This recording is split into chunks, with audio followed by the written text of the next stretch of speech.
Hey guys, welcome back. Today I am going to put a page into my October, not quite daily album, but this is not a particularly kind of, I guess, Halloween-y themed page, apart from, I guess, using Halloween themed papers. So it's definitely a technique you could use in a regular notebook. This just so happens to be that I'm theming it for Halloween.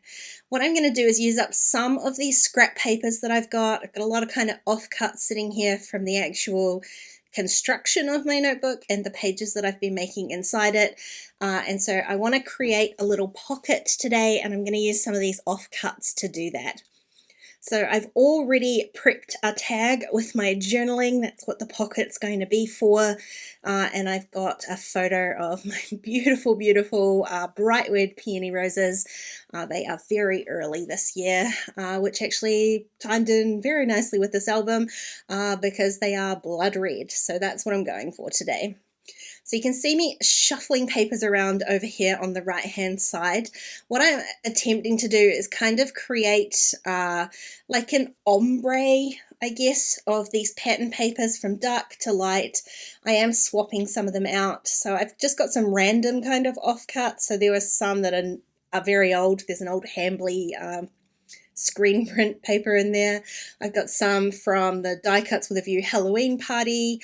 I've got some 31, so there's a whole, and actually I think I've got Hey Pumpkin in there too. So a whole bunch of just random scraps, but I have ordered them kind of dark to light, and now I'm going ahead and just adding a little bit of texture to them, trimming down some strips, and then I am tearing the edge. So happens I'm going to be tearing the left edge because this page is going on the right hand side of my spread. I'm tearing the left hand edge of each of these strips.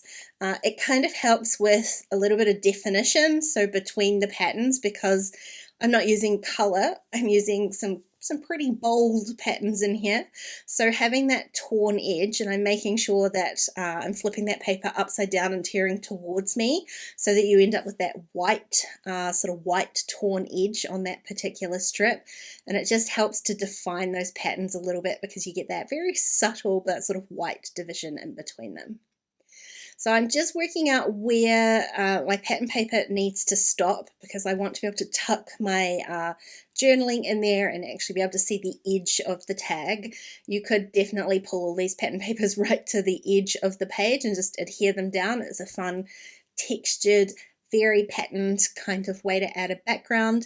That's not what I'm trying to achieve today, so I'm just going to add a tiny bit of adhesive, making sure that I'm adhering on the torn edge because I don't actually want to adhere these papers down into my notebook.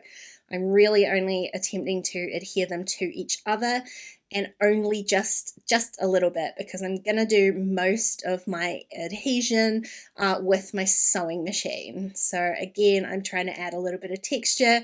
You could totally fully glue these all together, but I'm going to add the stitching, and apart from the fact that I want to add that texture, my sewing machine does not love adhesive. I would suggest that no sewing machines do. The little adhesive you use under paper that you're going to stitch, the better. So I started off by stitching around all four edges, and then you can see on the back there, it's very easy to see when I flip it over onto the back.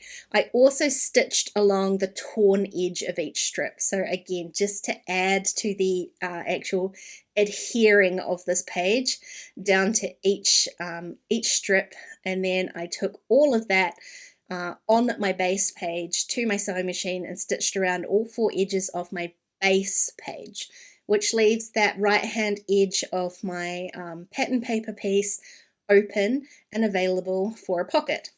Now the issue I had with that whole pocket is that I didn't want that tag to kind of be flapping around in here. So you can see on the back here what I've done.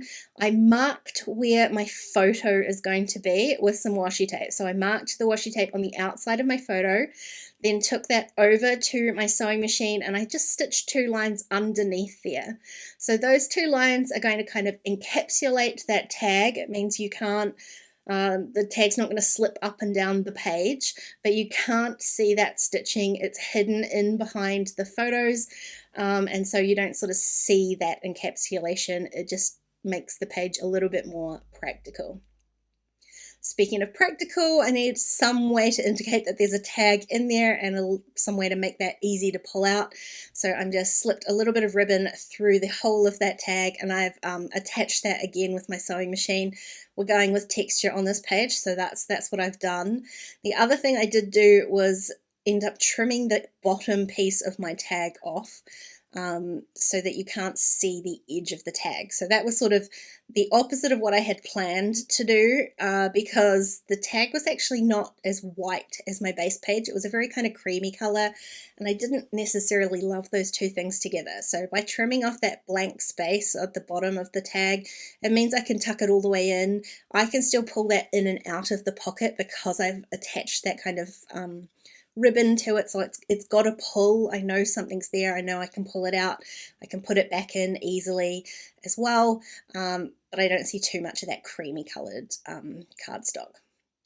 Now, the issue I had was that I wanted to put a title on here, but obviously I have put a lot of pattern onto this page, a lot of black and white pattern, and I do want to keep this page monochromatic so much as apart from the photo, and so I only really wanted to use black or white alphas, and neither of those are going to show up particularly well on all of those patterns. So in the end, I dug through my stash. I tried to find some like large labels, and these are actually December daily ones, but it's just gold. I don't mind adding a little bit of metallic to this page. I know it's not strictly kind of monochromatic, but gold is what I had, so gold is what I'm going to use. The title I want to use is Blood Red Blooms. I love the alliteration of it.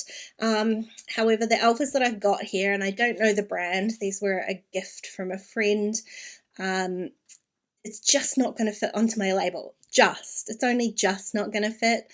So I'm kind of coming up with a backup plan, which is that, well, I've added one label, let's add a couple more. I only need to add one for the title, but two, it just doesn't sit right with me, so I'm going to add a third one as well. These are just like digital printable labels that I've got a jar of. There happen to be some black ones in there, which was kind of lucky for me. I've added a larger one down the bottom so that I can add my last word. So I'm just going to work backwards here. I have added all these alphas onto my letter guide, which I'm glad I did. Glad I didn't just start sticking them onto those labels. I am just being careful to lift them off though, because it's kind of plasticky material with glitter on it, so it's a bit delicate. I didn't just rip that out. So I've got my title, and then I'm going to add my third label at the top. So it just kind of creates this visual line from the top to the bottom. Here I was experimenting with using a colored label, but I didn't like it. I want those blood red peonies to be the main focal point for this page. So there's my third little label. I did trim off one side of it because this particular page is only kind of a half spread. It's a single page. There will be something else on the other side there eventually, so I didn't want the label to bend over the center of that page. It also looked a bit weird though, having a label with nothing on it. So I went back into my stash.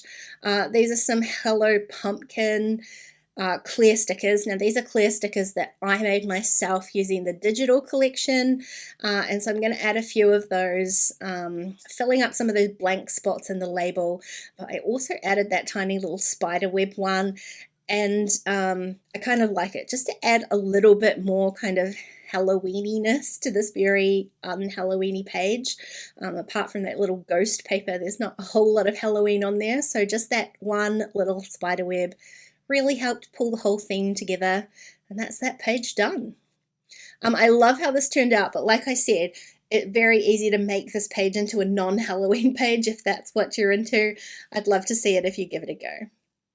Hey, thanks for watching today, guys. If you enjoyed this video, as always, please give it a thumbs up, and don't forget to subscribe to my channel if you haven't already.